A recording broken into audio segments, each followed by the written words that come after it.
Good afternoon to everybody here in Asia, and good morning to all of those who are joining us from the Middle East and Europe. Welcome to this webinar brought to you by the Logistics and Supply Chain Management Society. My name is Joe Lombardo, and I'm the editor of the Logisticians magazine. And it's a pleasure also to introduce you to my co-host, Stephanie Krishnan, who's Research Director at IDC Manufacturing Insights. Now, our webinar today is going to be in two parts. The first part is talking about the logistics challenge of the century, which is about the vaccine distribution, the COVID vaccine distribution, that is. And the second part, we will be also discussing the short and medium-term impacts to the supply chains that this has caused. And bringing the discussion to this webinar, it's a great pleasure to introduce some great speakers, some industry stalwarts, and people who actually have been involved with the distribution and a lot of the discussion topics we will be talking about today. So from Europe, it's a great pleasure to introduce Dr. Richard Wilding, OBE. Richard is the Professor of Supply Chain Strategy at the Cranfield School of Management. We've also got Wolfgang Lehmacher, who is joining us also from Europe. He is a supply chain and technology strategist. And here in Singapore, we've got Dr. Chris Holmes, who is the Managing Director of IDC Insights in Asia Pacific, and Dr. Ramon Krishna, who is the President of Logistics and Supply Chain Management Society.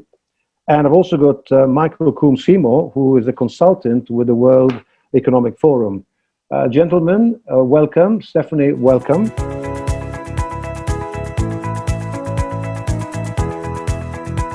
So to kick us off, let me just share with you some insights. So the subject we're going to be talking about in the first part of the webinar is the logistics challenge of the century, and that is the vaccine distribution, the COVID vaccine distribution. Whilst there's been a lot of positive news on the COVID vaccine, there are several disappointments on how the vaccine distribution is progressing. But there are also two sides to the story, and we shall try to unbundle these issues and understand the perceived shortfalls or failures or challenges as we may discuss them. So to start off the discussion, can I ask this question? The question is it surprising that the vaccine distribution process has not lived up to expectations? Ramon, would you like to go first? Well, the short answer is no. And we could also say, I told you so, you know. Right. And that was the whole premise behind why we actually came up with the blueprint. We realized very early on that distribution of the vaccine on such a global scale was going to be a challenge, you know. So it's disappointing to see, but not surprising, if that's the answer. Okay, Richard, from your Chris, from your perspective, how do you see the situation? I have to agree with Ramon. I mean, it's been very interesting because as we saw the build up to the vaccine development, everyone was talking about the R&D and really the science in actually developing that vaccine, but no one was talking about that challenge of actually getting it out of the production and getting it across to everybody. And we're still seeing challenges, you know, going ahead, particularly across Asia today. I mean, there's still a lot of question marks as to how is it actually going to get out? You know, what are the policies? What are the procedures? And is the infrastructure in place? I mean, a lot of those questions are still unanswered today.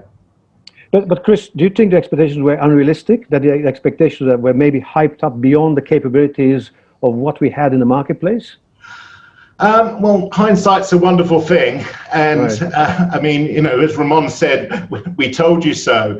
I mean, when we started to think about the distribution, I mean, again, I think if we'd actually had a lot more planning, a lot more thinking, and again, you know, taking advantage of a lot of the technologies that are available to us today, we could have been much further down the process of putting in place an adequate distribution plan and you know, addressing a number of the issues that we're actually facing today. So I think it was, as I said, I think it was almost sort of everyone was focused on actually developing the vaccine rather than the, okay, once we've got that, the job's done, but actually then comes the next problem. Right. And Joe, just to add to what Chris is saying, I believe that the ability or the capability to actually distribute the vaccine more efficiently than what we're seeing today does actually exist. The reason why we actually wrote the blueprint was a call to action, if you like, for governments or stakeholders like the WHO or the WEF to actually stir them into action, to actually put in those plans. You know, no one 3PL or government can do it on their own, right? So what we saw companies, you know, large logistics companies saying, yes, we have a solution in place for vaccine distribution, but I think we can all agree that no one company can do it on their own. So the reason why we wrote that blueprint was to actually highlight the issues and maybe get people to focus, or governments to focus on putting in that solution from end to end. The technology exists, the capabilities exist, but you need to weave that all together, and that's what's lacking. Right. So where do you think the breakdown was, Wolfgang? I mean, obviously you have made some comments to me about the way people have addressed this, and where do you think the breakdown was? The expectation too high, the capacity too weak, or people didn't take it seriously? Yeah, I look at the whole distribution of vaccine throughout the different parts and groups involved.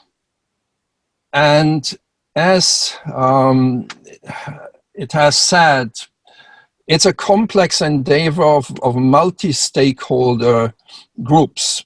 And if I take it from the beginning, so the manufacturing, for me, it was pretty clear that manufacturing would be a bottleneck and that we would not face a massive capacity issue on the transport side, because the vaccine would come, and this proved to be right, come in batches and gradually. So we knew that, and I think it would have been good to get more clarity on the production capacity. So that's right. my first point. The second point, I was never worried about the transportation side of it, because the whole logistics sector is very much used to peaks and extraordinary situations. So we just have to look at the entire COVID-19 period we have now behind us, and how well, in fact, the logistics sector itself performed. Right. Then comes the whole health sector. And I think there are major challenges, because in what we have currently at hand, I think nobody has the capacity to deal with high peaks. And we saw that from the beginning of COVID-19, hospitals struggled to take in all the demand and things which came towards them. So there was already a bottleneck. Then the next piece is, and this is, if we look at the cold chain requirement, etc., this is just not there at that quantities. And then if we look at the other ideas, centralized vaccination, pop-up vaccination centers, these are a very different kind of challenge, and needs to be looked at in a very new project management type of way, which has never been done. And then the last piece is, in fact, the citizen, who also needs to be involved and needs to be informed. We have a lot of confusion, a lot of fake news, a lot of contradictions. We have as much a demand problem as we have a supply problem in some countries. And to putting that all together, I think that governments could have called expert groups, set up local networks, combine local networks with regional networks and global networks, and put up an organization which looks after all that. And of course, as we know, in the world, the fragmented world we are today, this is a big challenge to do. Sure. And has, of course, not been, probably not even been feasible, but from a pure theoretical supply chain point of view, that is what we should have done. And planning cannot bring us only that far. Right, great, thanks for that. We will come back, because you touched a couple of points there, but let me just pass over the next question to Steph, because she wanted to ask the next question. Yeah, so I'd be interested in hearing Richard expand on that a little bit, and perhaps Michael, but you know, moving on to that complexity of the supply chain, and maybe Michael and Wolfgang, you can continue, we already know that the temperature control aspect, the 2 to 8 degrees C's in a non-emergency scenario is already very challenging with rural areas, and we're seeing some, in developed nations struggle with, having this sporadic supply. How are those challenges being addressed, in developed nations, and do we see this being an issue in rural areas of developed nations, and then going into developing nations where we expect to see greater demand and greater rollout? Sure, I'll just pick up on some of the previous points. I mean, the first thing is that, if I'm working with companies, it doesn't have to be pharmaceutical, or it could be, just other things. Right. One of the key things that we're having to find is the concurrent design of the supply chain as the product is actually being sort of launched and put forward. And that's the key thing here, that actually you have to have design for supply chain management. Now, of course, with a medical item like a vaccine, that can actually be relatively challenging, because we have to think that if we go back 12 months ago, we didn't really know the true nature of that product that we're moving through the supply chain. So we've had to act very quickly to be able to understand, if you like, the requirements, whether it was going to be 2 to 8 degrees, whether it was going to be something which was running at -80 degrees. All of those things have different issues associated with it. So when I'm looking at supply chain strategy, there's generally just four things. Keep it simple. There's 4 things that we need to consider. We need to think about the infrastructure and network design, and that is really quite important. That's thinking about what equipment are we going to be using, where are we locating our depots, where's our network, and so on and so forth, to achieve what we want to be able to achieve. Next thing is information systems, and that's critical as well. We've got to be able to build the information systems, get those information systems in place. Associated with that, we've got to actually define all the processes, get all the processes in place. But then the critical thing then is people. And that is really important as we're moving forward. So if I take a case study, and I know it's a very local case study, but if we just look at, say, what the United Kingdom really moved forward with, what they had was a vaccine task force which was put together. What's really interesting about that is that the person put in charge of it was a venture capitalist. And I'll tell you why I think that's interesting is that is somebody who is used to taking risks. So effectively, back in April last year, that individual was basically looking at what you could call the vaccine landscape around this, and was really taking bets on where they thought various things were actually going. The logistics providers were also sort of bought into a lot of this quite early on in the process. And the first contracts, of course, in the United Kingdom were actually raised quite early on to back various things. And what effectively has been happening is investing in a product on a particular cost to serve. And I think we have to remember that if we're looking at some of these vaccines, they're basically being rolled out as not-for-profit. The problem with not-for-profit is that you still need to cover your costs. And those costs will be different depending on the environment that you're actually operating in. And so a supply chain, all those processes, infrastructure, equipment, everything else was being put in place by the manufacturers in order to achieve a particular cost to serve, which is why we've seen in Europe some of these particular challenges around other things that have happened. And of course, the manufacturers were actually manufacturing at risk. Right. Getting back to, yes, where the capacity constraints are, moving the stuff, we can do. However, there are challenges in developing nations, okay? But one of the key things around there was supply. So identifying where are the supply bottlenecks. So if you like, the people involved in that vaccines task force very quickly identified that one of the big bottlenecks was fill and finish.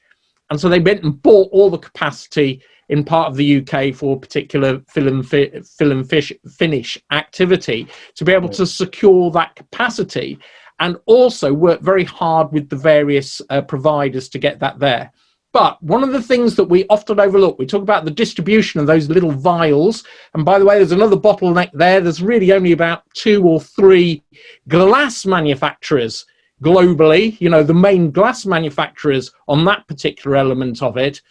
But what you've got to remember is for a vaccination to take place, so vaccination centres, you need about 80 other items present so you or I can receive the jab.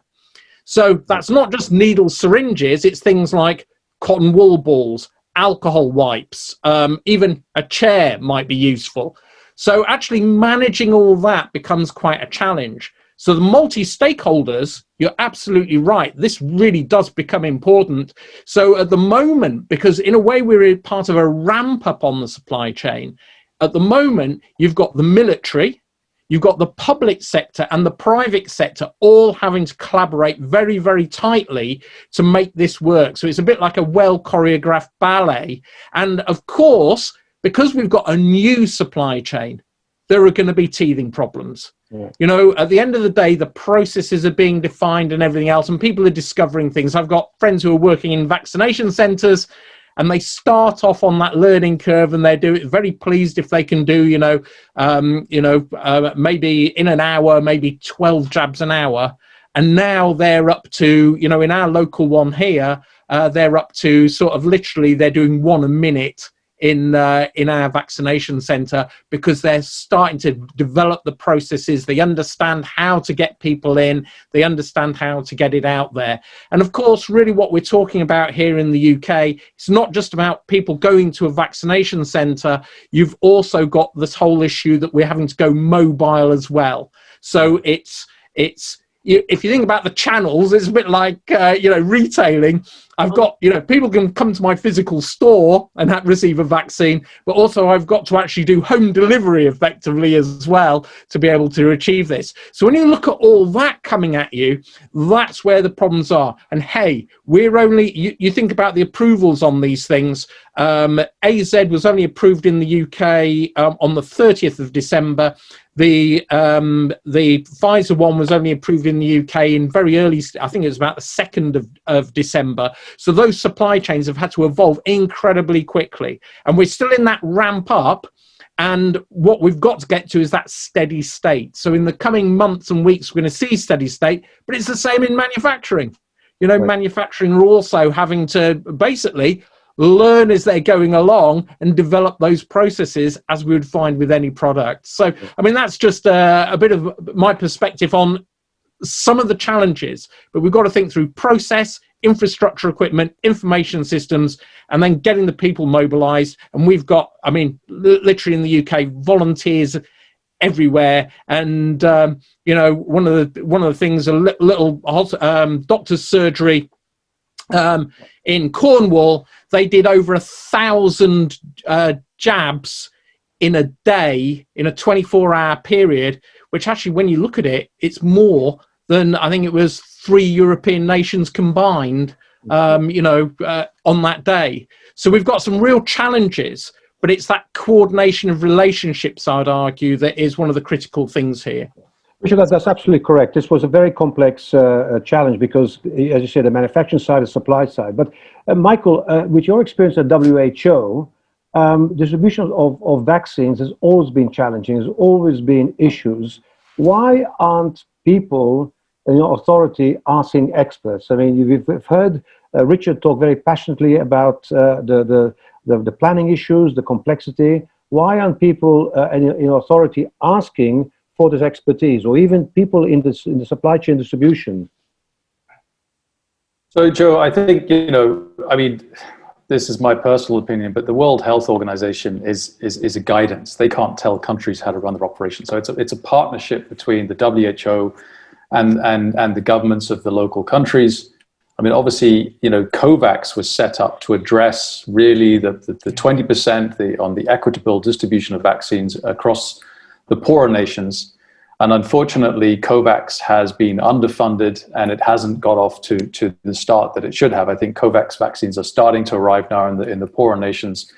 But, there's been a number of problems down the road. You can see the political fallout in Europe right now because of AstraZeneca and Pfizer short delivering. I mean, Pfizer almost 20%, AZ 60%.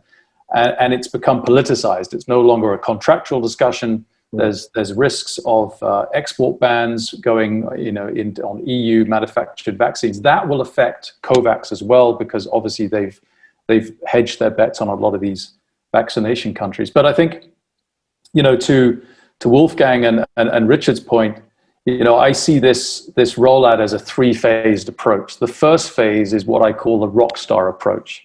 First, vaccines fly in. The airport is floodlit with TV cameras, ministers, there's a band playing, it arrives and it's not an issue. And these are generally the first, to market, the Pfizers.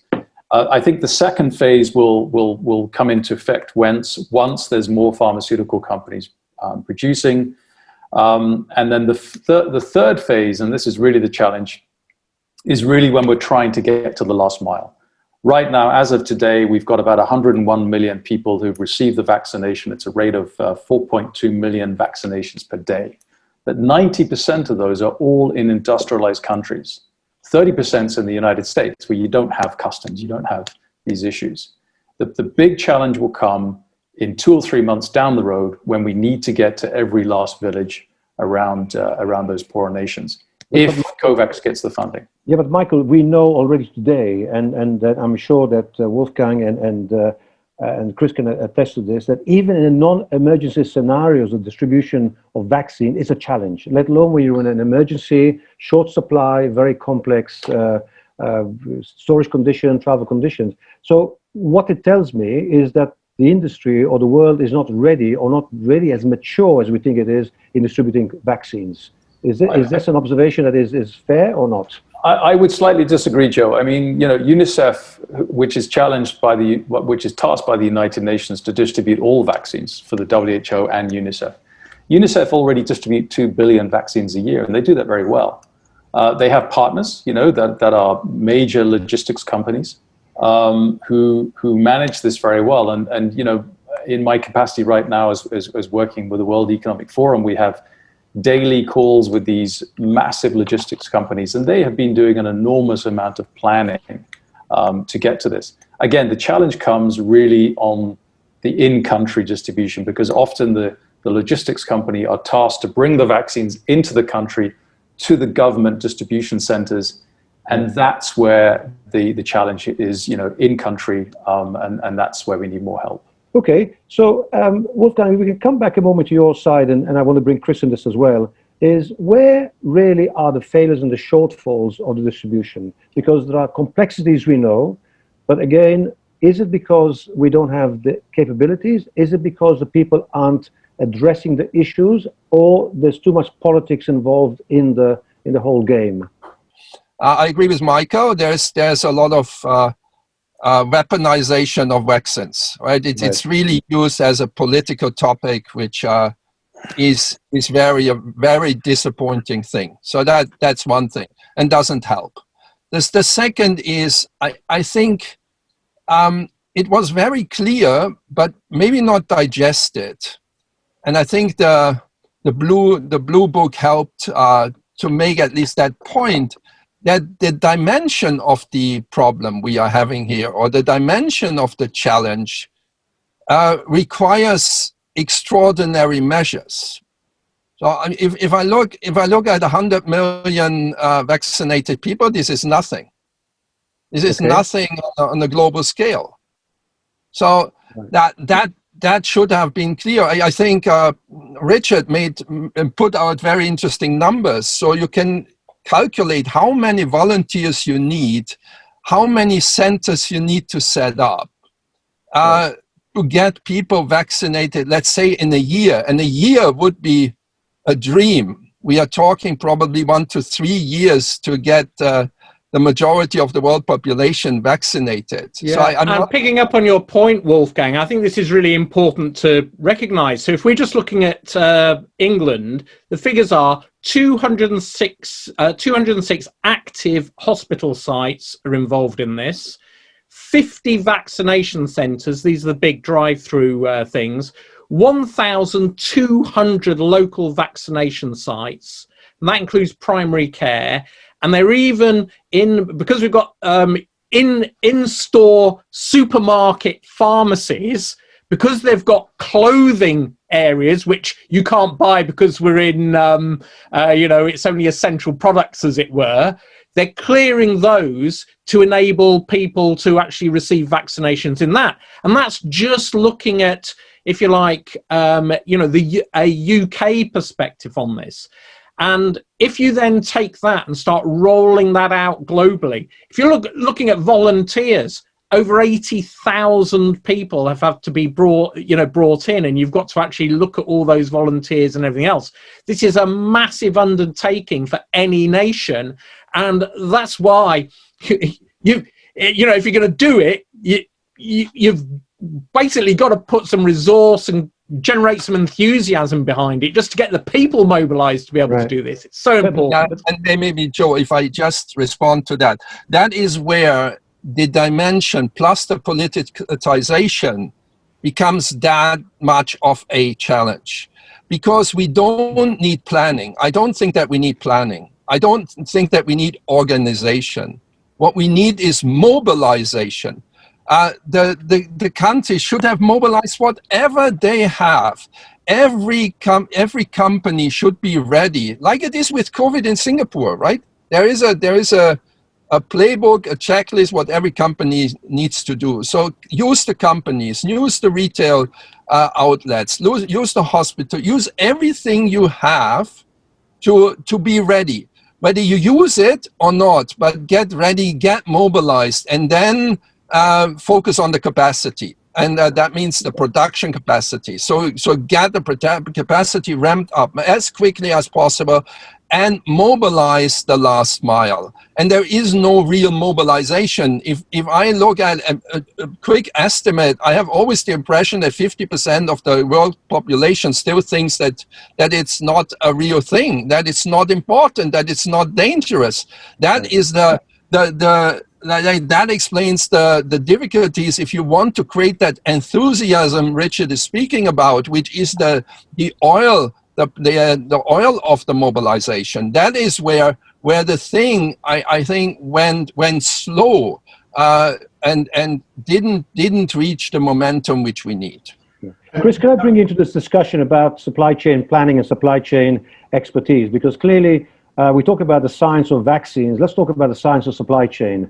Have people really escalated the urgency and the resources to drive towards a better result, or was it just basically overwhelming in the way things happened? Well, again, I also want to just come back to the point that we're still talking about that first wave of vaccinations. Yeah. Bearing in mind, most also require a second dose, a second shot. Actually trying to coordinate that and actually bring people back in and actually manage that they're actually getting that second shot within whatever the time frame is, I think is also going to be a huge challenge, particularly as we start to get into those developed nations. And the idea of, do we bring them to the vaccination center, or do we take the vaccines to them, but then being able to actually manage that. And again, actually being able to educate people that they do need to come back and have this second dose. I think this is also going to be another thing that we've not, we're still talking about the ramp up at the minute, but then actually starting to move through to this second wave. I think that's going to be another huge challenge that, again, because knowing people, not everyone does what they're told. And I think this is going to cause some major concerns as we move forward. And that comes back to the supply issue that Richard was talking about, because even so, the fact that some manufacturers actually had produced before the approval has actually helped us. Had they not done that, we could have been in an even worse situation. But I think it's the supply issue, Joe, but it's also that coordination within the country about actually rolling out that second dose. Right. And I think that's going to be a major challenge, and actually ensuring that is managed and actually maintained, because in some countries we're starting to see multiple different vaccines appear. How to actually ensure that actually everything is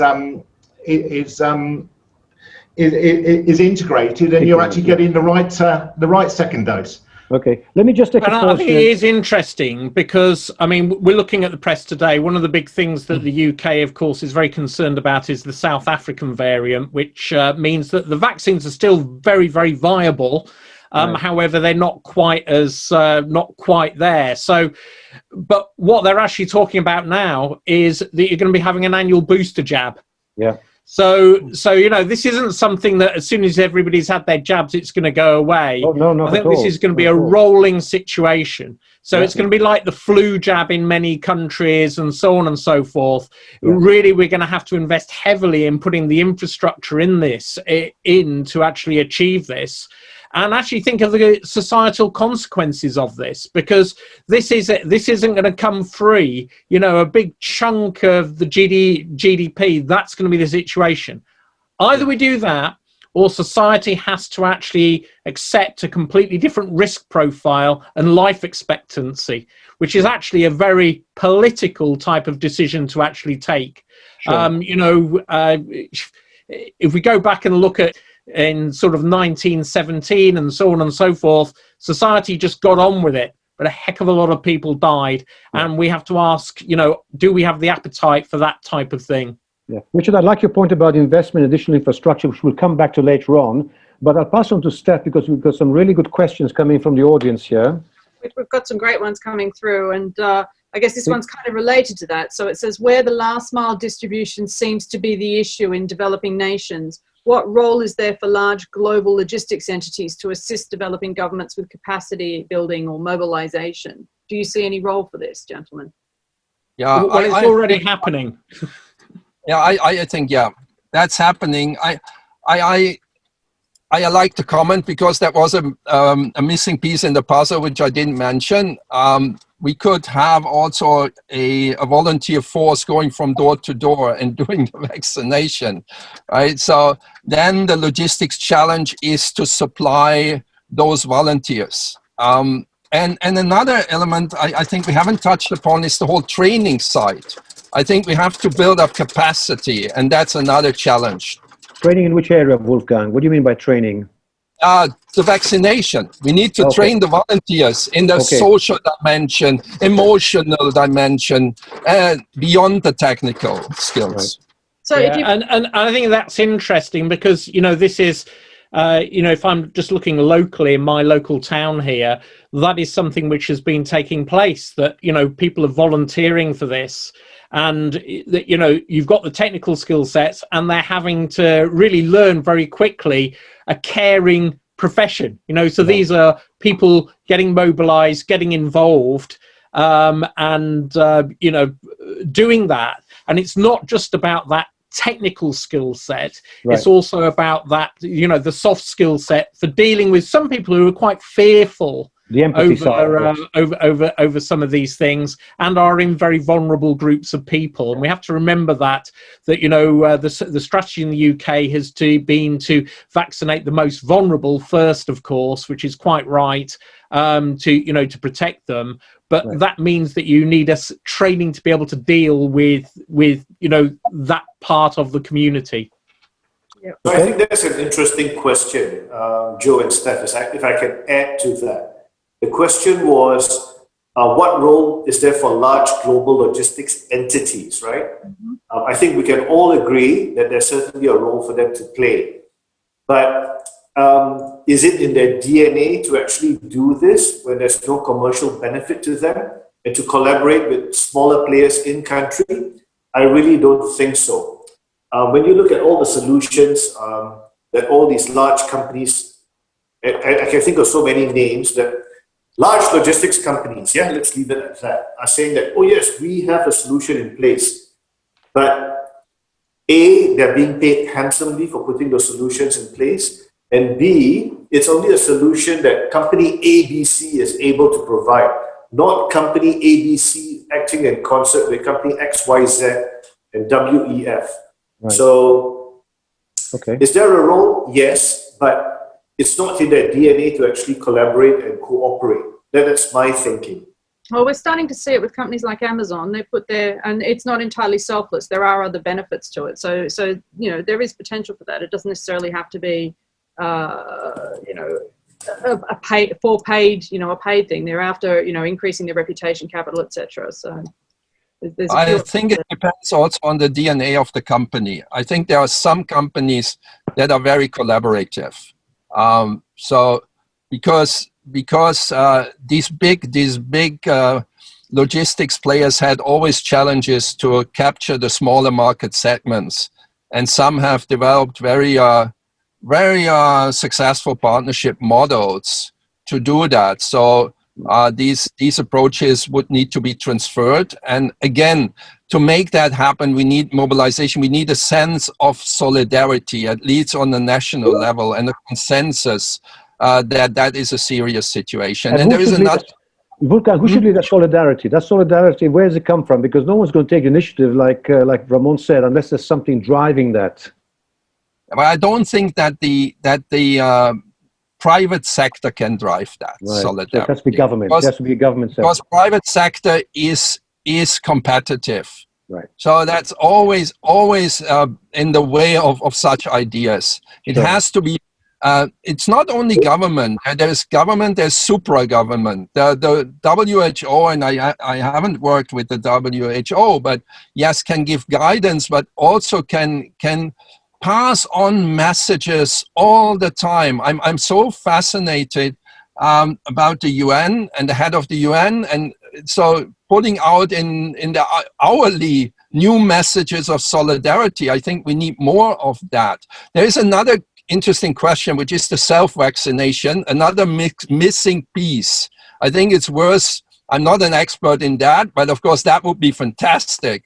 The logistics companies deliver it at home. No challenge with that. I think the sky is the limit to get that delivered to home. So it's about production, and that would of course make the supply chain shorter and decomplexify. Sorry, there's one really important thing that we need to think through is also that at the moment most of these vaccines are not in pre-filled syringes.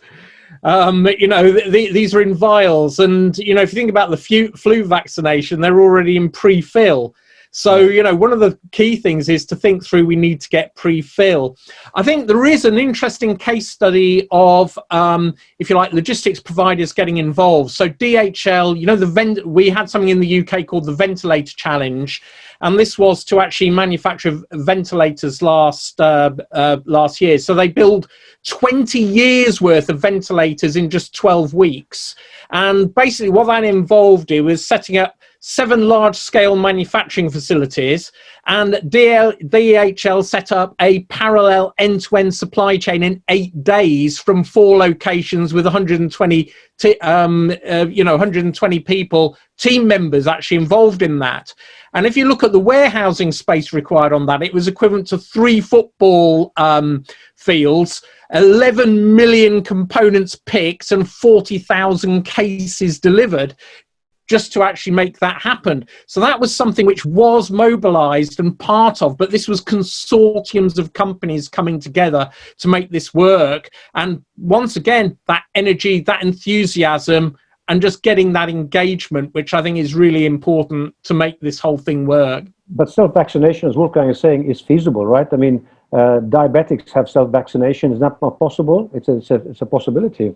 Okay, some more questions. We have time for one more question. I need to start wrapping up this first session. Yeah, I'll direct this at Chris because it is a technology question. So how can blockchain, we've had a few answers in a discussion with Michael, but how can blockchain technology help with the distribution of these vaccines, and how soon can it be adopted if it helps?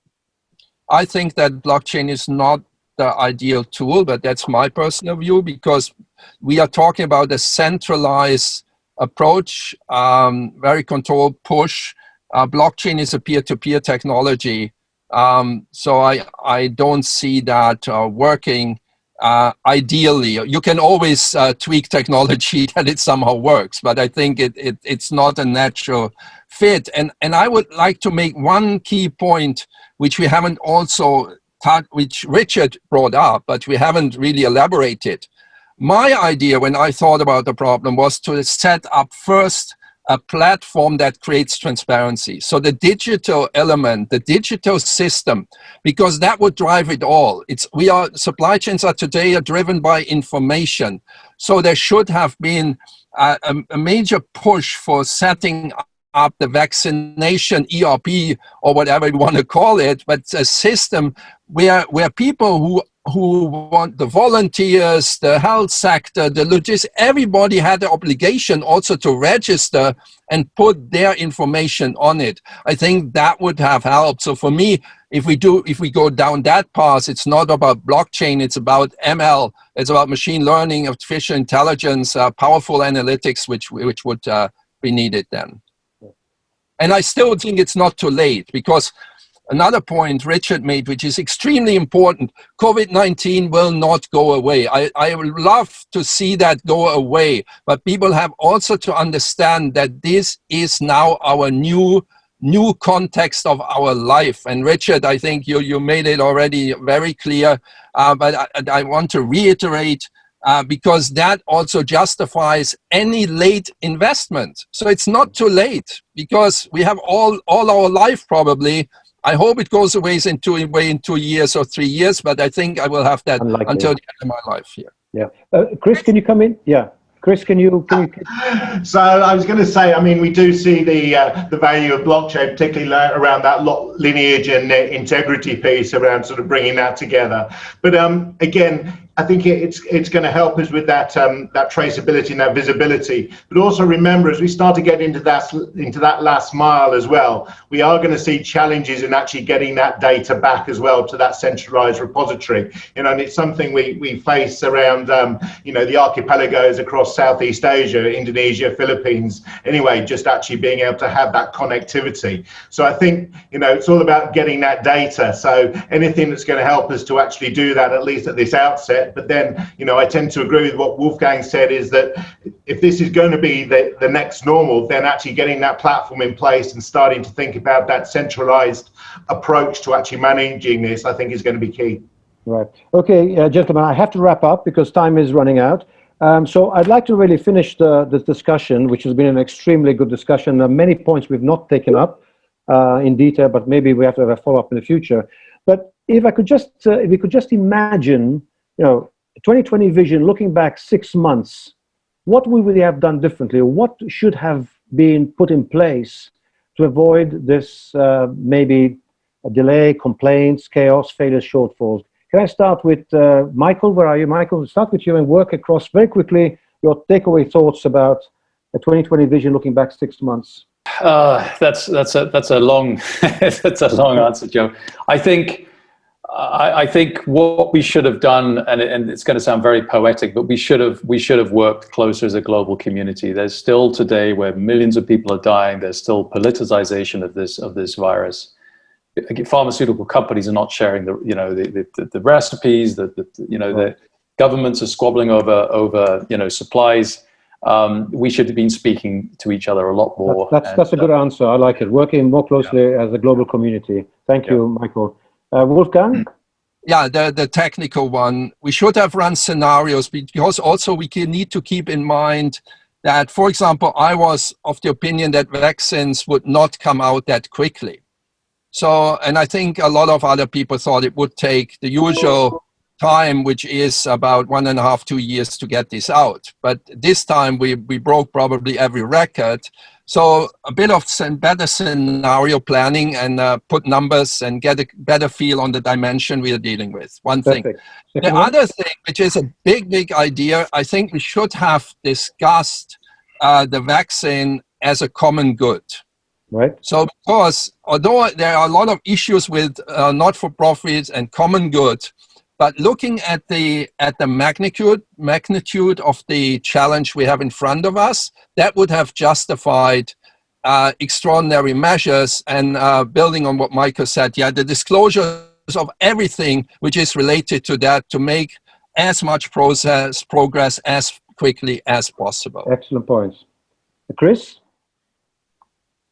I think I'll just pick up on the point around just thinking about that scenario planning. Again, I mean, talking with some global organizations who go through some of their exercises prior, every year and for the last X years, where they go away for a weekend and are given a task and how to overcome that. One of them I talked to said we actually had a scenario of a global pandemic and how would we operate. And then when we caught up with them, a few months into COVID, they said, having thought through this, we're in a much better position to actually address it.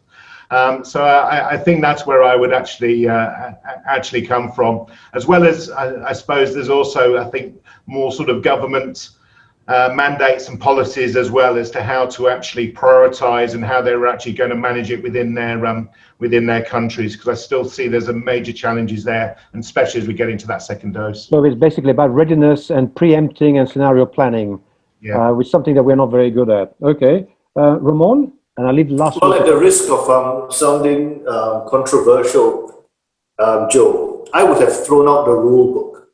Yeah, you know, we've got the WHO, the IMF, the WTO, all these acronyms, right?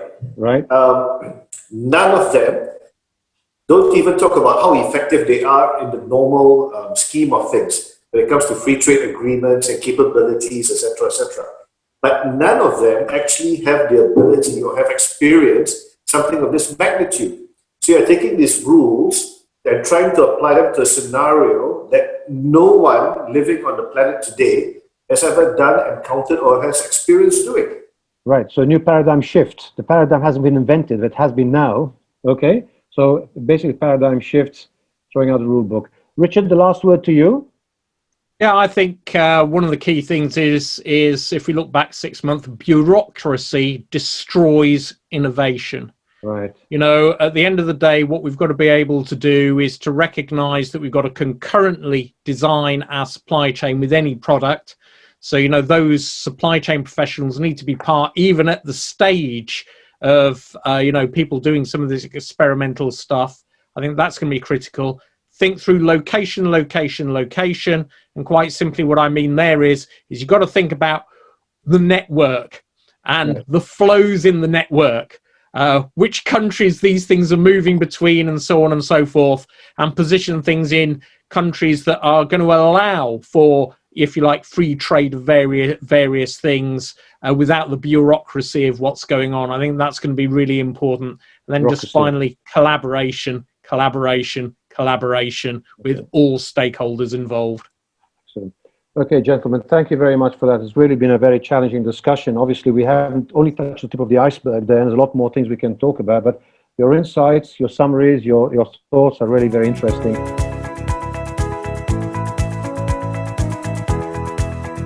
Okay, so let's move on to the next part of the discussion, and that's looking at the short and medium-term impact on the supply chain. So if we try and look at the situation of, with all the efforts and focus on the vaccine logistics and distribution, some areas of business supply chains have been put on hold. In addition, the available freight capacity has varied so much that rates have gone crazy, commitments have gone out the window, contracts are suddenly being overturned and reversed, and all sorts of somersaults.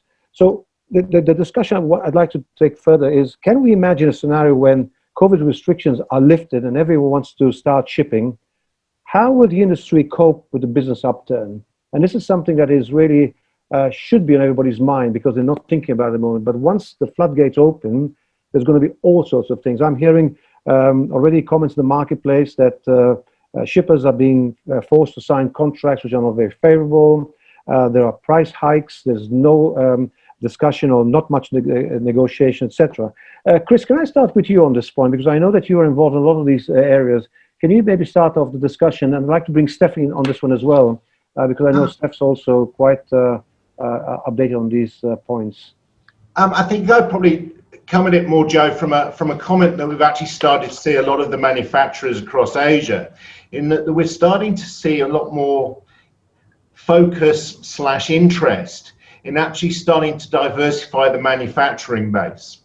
So this notion of actually starting to look at producing in country, or doing sort of final assembly, or sort of operate postponement strategies.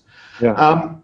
And the reason I say that is because this continuing demand to sort of, on-time deliver, real-time delivery, pretty much satisfying that, but also some of the global political challenges that organizations are starting to see. Right. Certainly, we're starting the shift of manufacturing organisations out of China to Southeast Asia is certainly coming to the fore, and also as people invest in new technologies, particularly things around robotics. I mean, we're seeing a huge interest in physical robotics across Southeast Asia and China.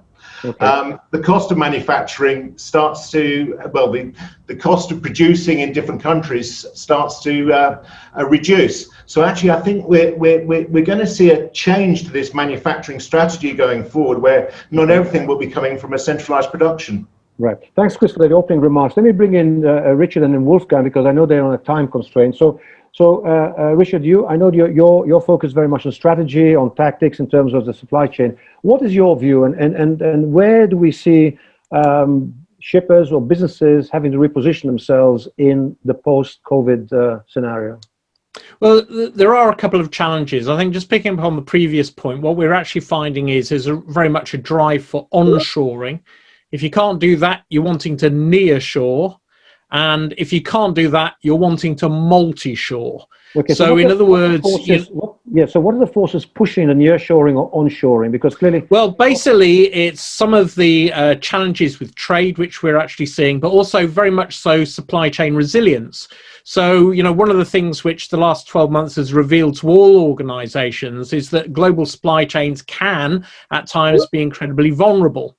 Right. So, if you think about, if we're just looking at some of the challenges we've got, for example, we very, very quickly lost most of our air capacity. Why? Because it's people sit upstairs, it's goods below stairs, as it were, within aircraft. So as soon as you start losing all that, you find the rates go, because of course, at the end of the day, it's all about capacity. If there's a shortage of something, you have to pay more.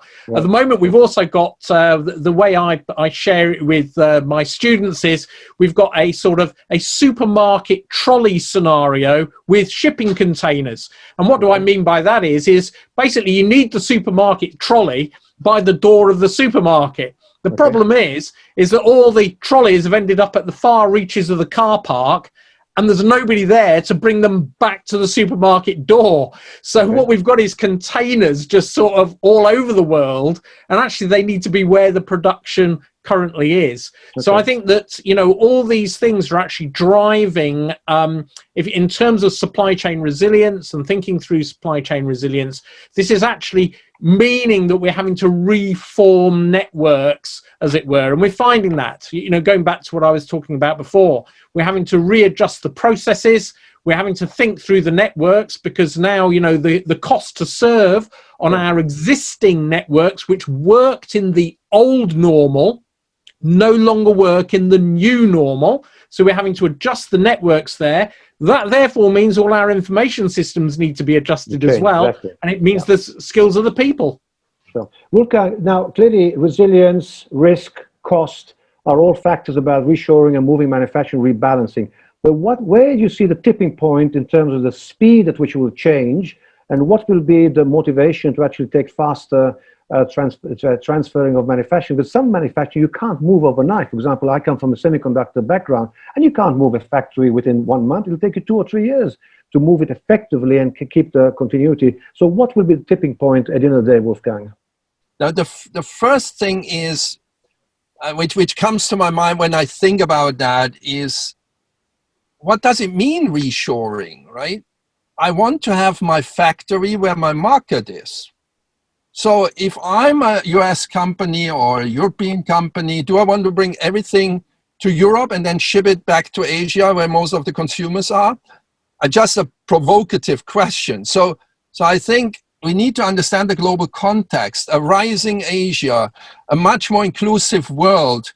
And therefore, I believe that we will move towards, and we are moving. That's another point. Because, so maybe I start there. If you look at the supply chain trends over the last 10, 15 years, we saw much more regionalization. We saw much more labor arbitrage-driven globalization. We saw a rise of the digital trade. We saw a rise of or shift towards more intangible investments. So there is there were a lot of trends, and these trends are, for me, from my point of view, probably slightly accelerated. So that's the context. So if we look at what this context and what I said before, then I believe we will have more distributed manufacturing networks. And this is where we can, because as we know, the higher we move up the value chain, the more specialized the factories are. And Richard made that point on glass manufacturers. There are 3 companies in the world. Probably they have 10 factories. Maybe they have more. Richard, you have more detail on that. But you have the same with screens of computers, right? With specific technology. So the higher you go up, the more difficult it gets. So then you want to have maybe 3 factories in the world, or 5, because these are multi-billion-dollar factories. You might have one in China, maybe one in Malaysia, maybe one in the US and one in Europe, and then these are your factories in the high value segment. So I think that will happen. Much more distributed, much more regional. There is no triggering factor. COVID-19, from my point of view, COVID-19 is an accelerator. But where I see the change coming, where the rapid change is on 2 sides, and one we have already seen is the people side. I think the world has realized that we need more supply chain professionals.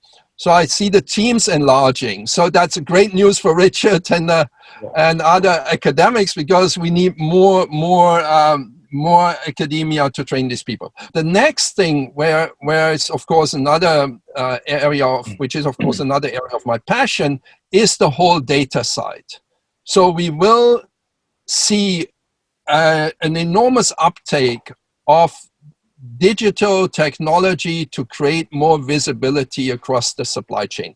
That does not need to be near real-time visibility, but we have now, I think, high demand and understanding that visibility is the thing to start, and that is also linked to cost. It is linked to resilience. It is linked to performance. Okay. This is quite complex, and I think one of the things you asked is that manufacturers, they're not going to be able to weigh into this straight away. So there's a couple of things happening, right? Manufacturers are being enticed to other locations. So you've got the Australia multi-billion-dollar spending on the manufacturing industry. You've got Indonesia, offering tax incentives. You've got same happening in around other countries in ASEAN. So there is that enticement, which is going to increase the competition. Countries and companies are not going to be able to move straight away. They are actually taking advantage of other models. So there are distribution agreements that they're putting in place, looking at JVs. They do have support networks. So for example, we've seen a lot of, with the Japanese incentive to move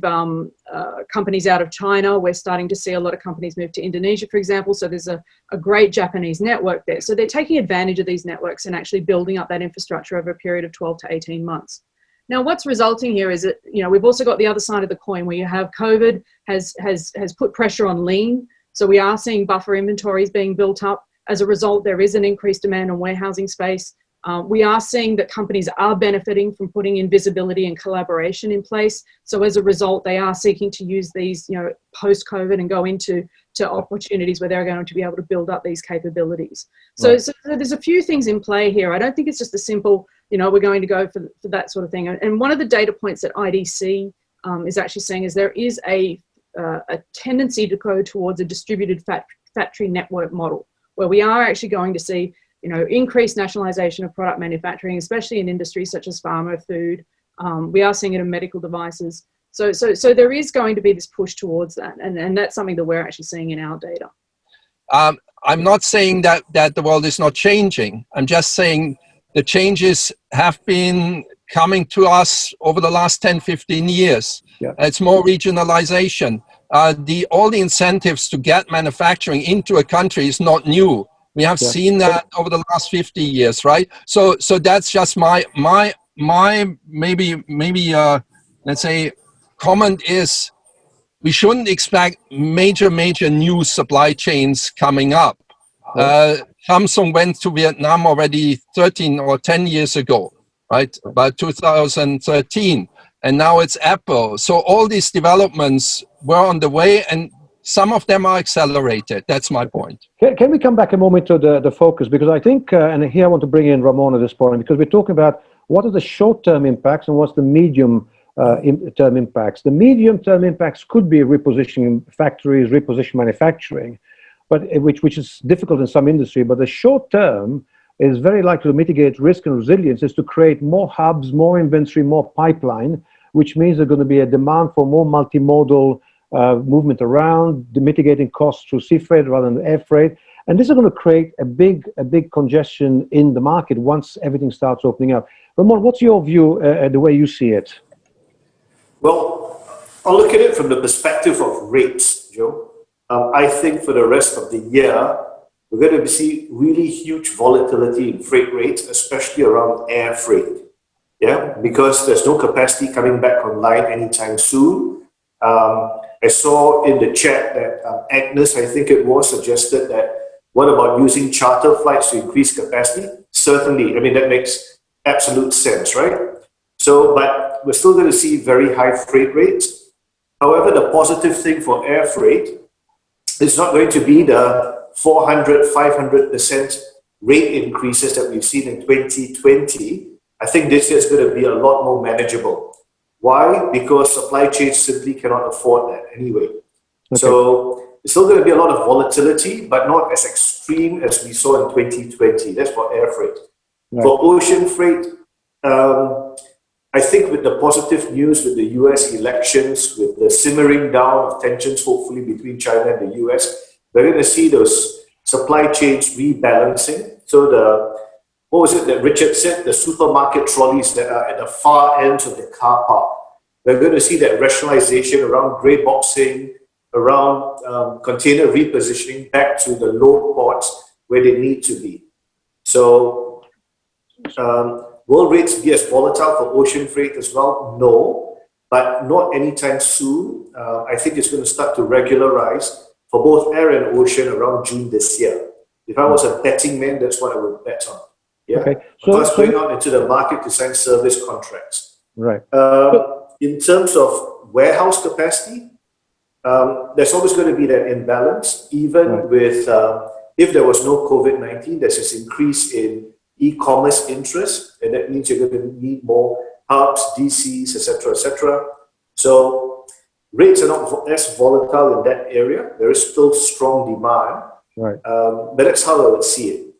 Right. High air freight rates, but normalizing, not as extreme as we saw in 2020. Ocean freight rates regularizing by the end of Q2, okay, and warehousing rates being somewhat stable for the rest of 2021. Okay, great. That would be my summary.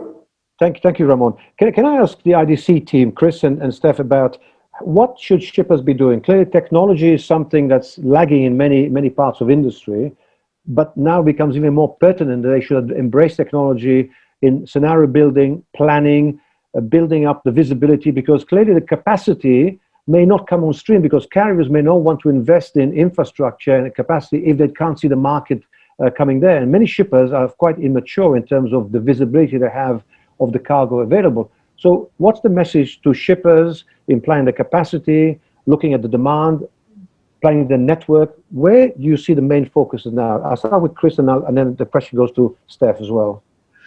Thanks, Joe. I think it's a really interesting one. I mean, we talk around digital transformation, and certainly over the last year when COVID hit, we've seen every organization embrace digital just to actually, well, initially to keep the lights on, but then as sort of repositioning themselves and restructuring themselves as they move into this new way of operating.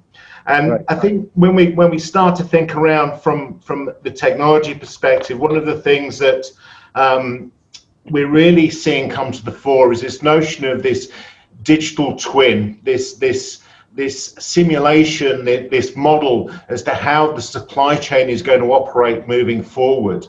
And whether it be from the manufacturer's standpoint, looking to actually manage their supply chain, or whether it be from the shipper, looking to actually coordinate all of their assets across the globe, all of that all the focus on being able to get the data from all those parts and bringing it back to that central control hub.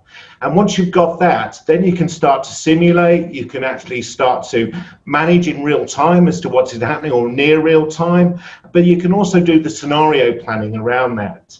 So again, in terms of actually driving to that next level of optimization, that's where we're really seeing that investment go. And that can mean everything from sort of scheduling downtime if you need to refit a warehouse, through to scheduling when ships are going in for refit, etc., as well as actually just being able to see where containers are, at any particular point in time. So we really think that that digital twin of the supply chain is going to be the key area of focus over the next 2-3 years.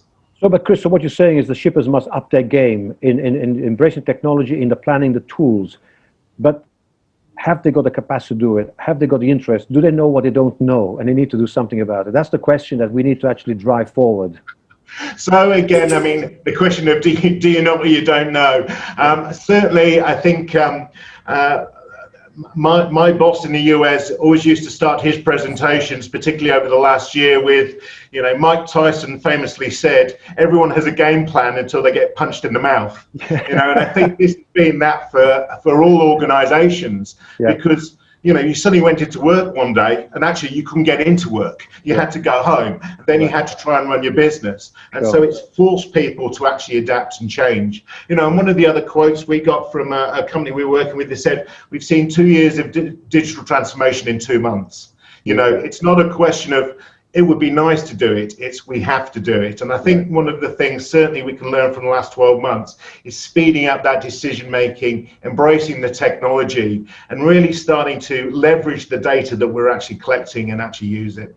Right. Steph, so Joe, if I could just add, if that's all right. I agree with everything Chris is saying, but I think Wolfgang said it quite well earlier, where he said COVID-19 is an accelerator for change.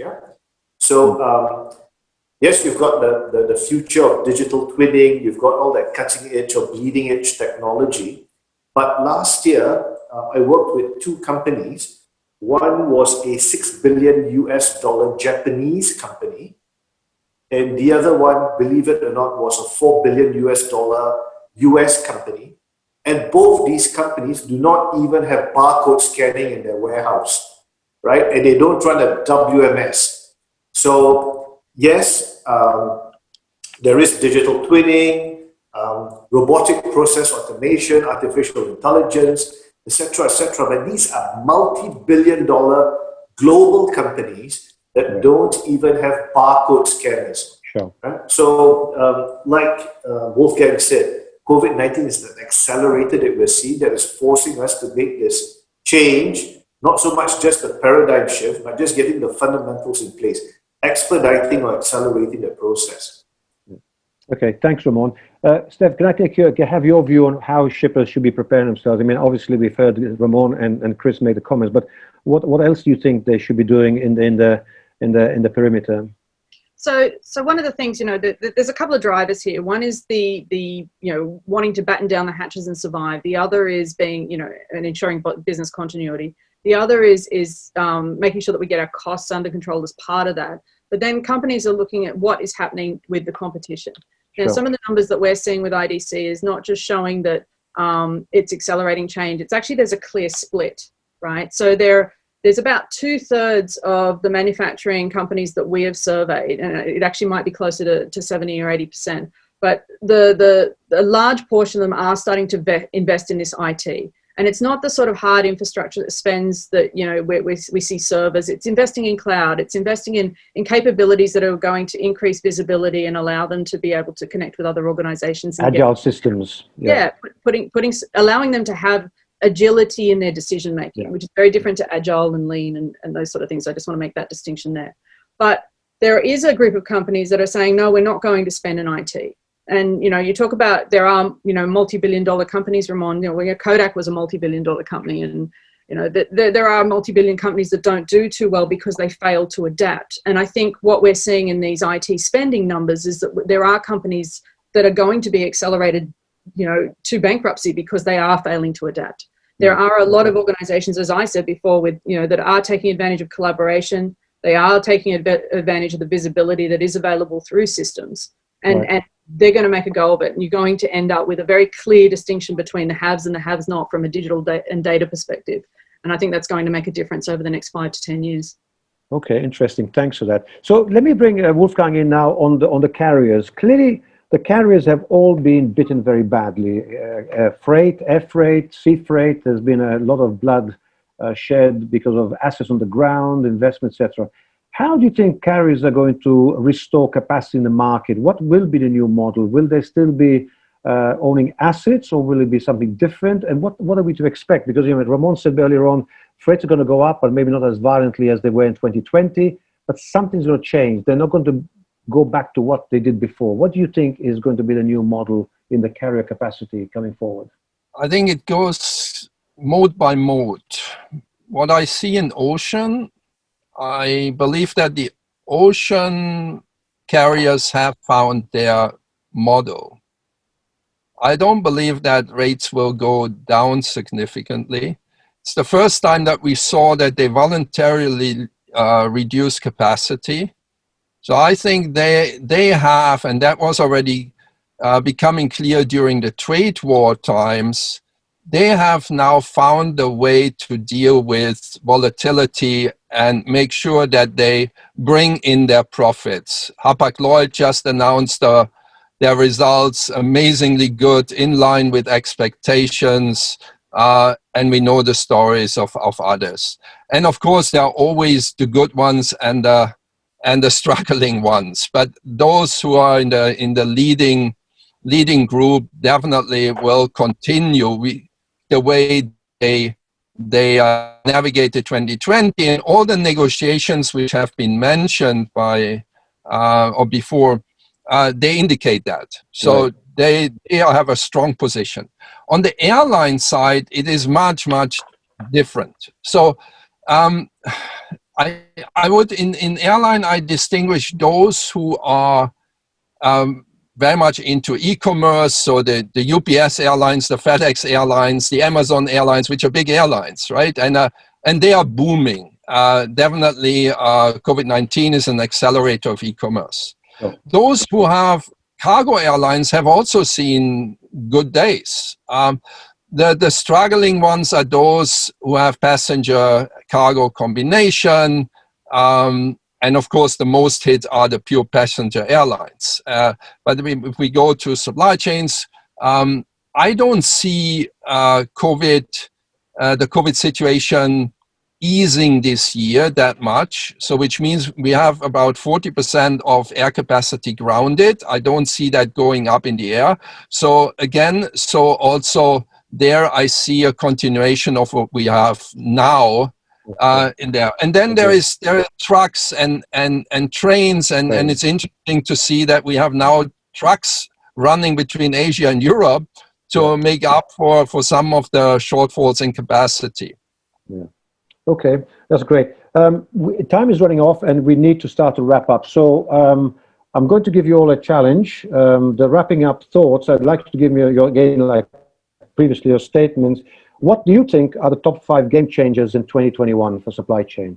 What are the things? They don't have to be 5. I mean, a couple. But what do you think are really going to be the game changers that we will see in 2021? Chris, would like to start with you. Thanks, Joe. It's always easier to go first. I want to know who you've got to pick for last. So again, I want to talk around, come back to this this notion of using digital, and I think we had a very interesting conversation from Ramon pointing out there are some very large organisations out there who really have not fully embraced digital, and I do tend to agree with Stephanie, and some of the work we've been doing looking at the value of digital is showing those that do embrace digital are performing much better financially, both in profits and revenues, than those that are not.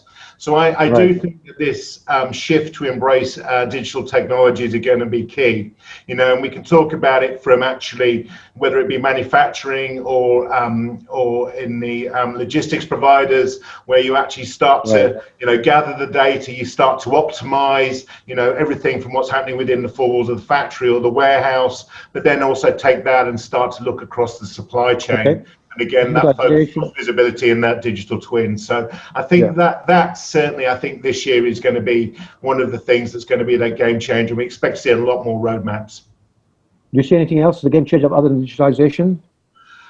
And I think, well, the second part, I think there's going to be a management strategy, a management focus on gaining control of everything you can control. There's going to be enough uncertainty in the world out there that actually you want, if you only have control over the four walls, make sure you control everything within those four walls. So I think there's going to be a focus on that, and then you can actually deal with the uncertainty as it comes in. But again, I think that's going to take a bit of a change in thinking, a change in behavior. And again, it comes down to data and knowing what's actually going on within your organization and your operations. Okay, interesting. I'm not sure I fully understand it, but we'll come back to it in a minute. Steph, what do you think are the top 5 game changers for 2021? Well, I would actually put sustainability at the top, and my rationale for that is not necessarily because it's, you know, a cool thing to do, or it's kumbaya, or it's hot because, you know, Biden's going back into the Paris Accord. In what we've seen is sustainability is seen as a major driver for risk mitigation, right? It does help drive down costs. We've got research that shows that organizations that invest in digitalization and sustainability have higher profit and higher revenue than those that don't, right? But where we're finding the area of focus there is typically in energy management and waste reduction. So there is a really strong argument, you know, from a financial perspective to look at that, right? Another is to, you know, companies getting into SaaS. I think we're going to see that acceleration continue. Software as a service, being able to bring, you know, expose your data to the cloud, whether you go public, private, use any of the acronyms you like. I think we're going to see that continue as organizations start to realize the benefits of that from a logistics and fulfillment perspective, and in achieving overall supply chain visibility. Another trend that I think that we're going to see is more emphasis on remote operations. Now, while this is something that is somewhat contentious for smaller organizations, as they do struggle with having some of their personnel offsite, I do think that COVID is here to stay for a while. There are going to be multiple waves, and being able to have that remote operation capability is going to be important. Team, you know, access to information offsite, or being able to automate information flows and have operations happen remotely, I think they're really key. So they would be the top 3 that I would highlight for now. They're great. In fact, sorry, go on. Yeah, that's great. In fact, your last point about remote organization capabilities and Chris's second point about control by management, more focus, there is an interplay there where it'll be very interesting to see how that evolves. That's interesting, because we also see that you know, the lack of you know, vision by, especially digital vision by organizations, is actually a big block for this happening, and we do think that you know, management is going to have to get on board with this. While I've got you here and your attention, Joe, we do actually have another question, which I'm not sure if we're able to quickly fit this in, but we've had a question from Angus. They're saying costs can be hard to be lowered, so what other information can I provide to clients on charter flights to help them move from sea to air? He says he's one of those large companies that are trying to be more transparent, to release information digitally to help clients understand the situation more. Maybe Ramon or... Ramon, would like to take that question? So if I understand the question correctly, I think it's what can I provide clients on charter flights? Well, you know, I think that communication. I remember that coffee we were having a few weeks ago with a very large logistics company talking about sustainability, Joe. And towards the end of it, I asked this lady that was in that conversation with us, I said, you know, how come the 3PL doesn't actually put out there a sustainable freight option to its customers? So she said, oh, you know, no one's willing to pay for it. So that was the assumption they made. Do you remember that conversation we had? Absolutely. Yeah, Assumption, so, not proven. to Angus's point, I think is actually communicating those options or those capabilities to your customers and not assuming that they're stupid or selfish or stingy and they're not going to share or want to come up with solutions with you. So, I think you've got the right approach, but sharing that information with your customers and getting that buy-in, that's what I would do. Right. Excellent. Okay, Wolfgang, can I ask you? Let's come back to the focus on the wrap up then. So your top 5 game changers for 2021 doesn't be 5, but 2 or 3. What's your vision? So I'm totally with Stephanie. Now, what changes really in 2021 is the sustainability aspect. For me, it is the environmental aspect, because for me, sustainability has 3 dimensions: environmental, social, and economic. So that's a game changer, and it has to do with the US coming back to the Paris Agreement. Okay. The second game changer is linked to that, is we can all a bit more relaxed about global trade and trade tensions. I don't think that the picture will change a lot, but we are just more relaxed. We don't need to deal with very short-term changes in the foreign policies. Okay. Interesting. Another one, which is a consequence of 2019, we will see market concentration. So there's a lot of dry powder. That means funds available for acquisition. And there are a lot of distressed assets, distressed businesses. So we will see the concentration of that. So these are the big ones. Digitization will be accelerated. It's not a big changer, a big game changer. I hope that we will see more solidarity across the world, but that's a hope. That's and can come on the back of that environmental, social, and globalization change. So these are for me the key things which really may change the landscape. And the last point, you mentioned in the previous round the floodgates. So at the beginning, I don't think that the floodgates will open, because we are trading at a relatively high level considering the context we are operating in. So the economy is doing well, and it will take time to accelerate. So I don't see that booster suddenly kicking in. And another game changer, and solidarity, just what comes to my mind, sorry, this is so inspiring, this conversation, is of course solidarity. We will see COVID-19 will in fact enlarge the gap between the global north and the global south. So we need more solidarity.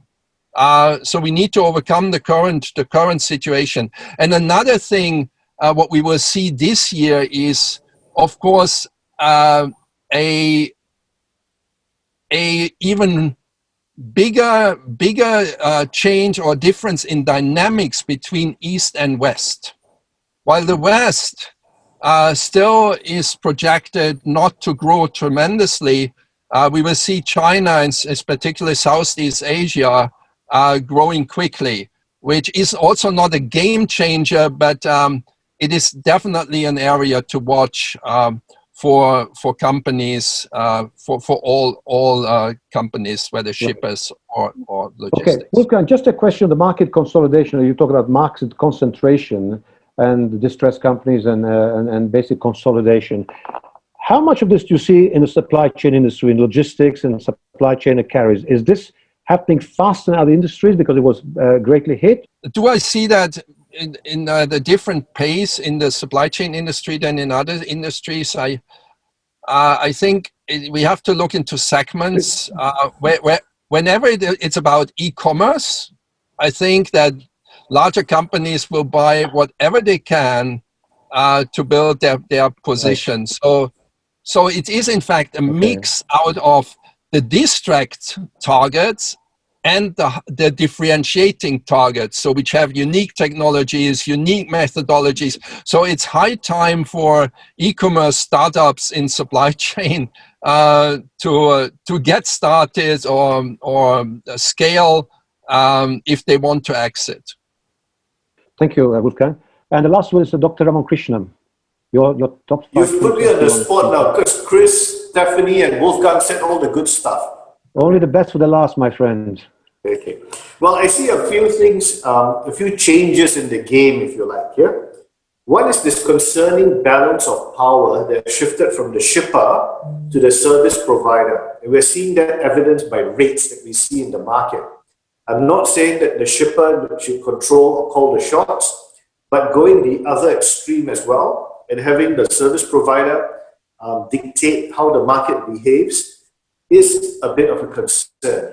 I mean, we don't want to see the likes of what we saw in 2016 and 2017 with Hanjin going bust, and then K-Line followed shortly thereafter, and then the formation of the One Network. Right. So we don't want to see service providers and logistics companies being dictated to by shippers. But I think that far left and far right is not good. We need to try and shift that towards the middle. Yeah, so it's collaboration, it's partnership, it's communication. So that's one thing. The other game changer, the change that we're seeing, and I think we should ride the wave in 2021, is focus on supply chains. I think all my panelists said that yes, there's this greater emphasis of focus on supply chains. I think we should ride that wave in 2021. I mean, on my side, I'm using that to increase headcount, increase budget, increase spend in this area. So that's a good thing for us. Yeah. Another thing that's a game changer, and this is not necessarily good, is this increased amount of noise that's available out there. And I'll give you one example. Even this webinar, for example, it used to be you'd have to go to a conference. You might have to pay for it. You might need to travel there. And then you go to a 2-day conference or a 1-day conference, and then you listen to the speakers and you interact and you network. But what we're seeing now is, because everyone has worked from home, there's social distancing, there's lack of travel, I see in 2020, and this carrying on into 2021, a lot of noise, a lot of misinformation in the market. I hope we revert to some form of normalcy, because it's very hard to separate the wheat from the chaff. Yeah? Another game changer is opportunities that exist out there. Because there's all this chaos taking place, this is the time to actually take advantage and leverage of some of those what's out there. So if you've got an agile supply chain, you're willing to take some calculated risk. This is a chance for you to leverage that and actually improve what you're doing. And finally, I think Wolfgang and Stephanie both said this, the focus on sustainability. I think that's going to continue or increase. But the message here is, I think there's an opportunity for the supply chain company or the logistics provider to actually lead the charge on this. Not lead the charge on rates and cost increase, but why don't you lead the charge of sustainability? That's a message I have to give logistics company. That's what I would say. Right. Excellent. Okay. That brings us to the end of this webinar. I'd like to thank you all my panelists, including Michael and Richard, who have left the meeting or the webinar.